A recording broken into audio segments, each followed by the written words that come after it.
काय गुन्हा माननीय पोलीस आयुक्त राकेश ओला सर यांनी मागील काही दिवसापासून जे शहरात घरफोड्या होत आहेत ते तात्काळ उघडकीस आणण्याच्या गुन्हे शाखेला सूचना दिल्या होत्या. त्या अनुषंगाने आम्ही विविध पथकं त्यासाठी नेमले होते.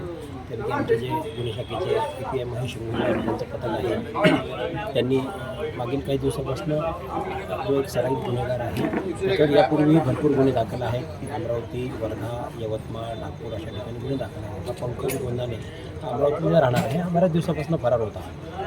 त्याचा शोध घेत होता, परंतु हा वास्तव्य त्याचं घर इथं आहे तिथेही राहत नव्हता आणि बऱ्याच ठिकाणी तो त्याचा शोध घेतला, परंतु तो कुठेही मिळून आलेला नव्हता. तो स्वतःचं अस्तित्व लपून फिरत असल्याचं निष्पन्न झालं होतं आणि तो कुठल्याही प्रकारचा मोबाईलही वापर करत नव्हता.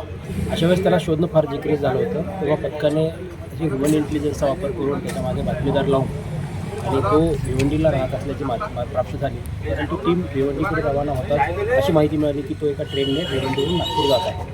तेव्हा टीम तिथून आमची भुसावळला गेली. भुसावळहून टीम रेल्वेमध्ये चढली आणि रेल्वेमध्ये त्याचा शोध घेतला असता आपल्या या मालखेडजवळ आल्यानंतर तो रेल्वेच्या एका रिझर्वेशनच्या बुकीमध्ये मिळून आला. तेव्हा त्याला ताब्यात घेतलं. ताब्यात घेऊन त्याला इकडं ऑफिसला आणून सविस्तर त्याची चौकशी केली. चौकशी केल्यानंतर त्यांनी अमरावती शहर आयुक्तालयामधले राजापेठ पोलिसांचे 4, बडनेरा पोलिसांचे 4, नांदगाव पेठचा 1 आणि गाडगेनगरचा 1 अशा ठिकाणी घरफोडी केल्याची कबुली दिलेली आहे.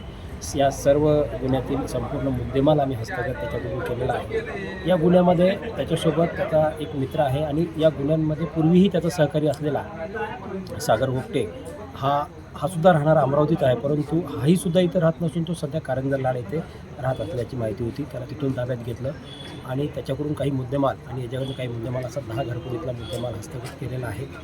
यापुढेही शहर गुन्हे शाखेकडनं शहरामध्ये जे घरफोड्या झालेल्या आहेत किंवा इतर गुन्हे झालेले आहेत ते लवकरच उघडकीस आणून सर्व मुद्देमाल हस्तगत करण्याची प्रक्रिया सुरू आहे.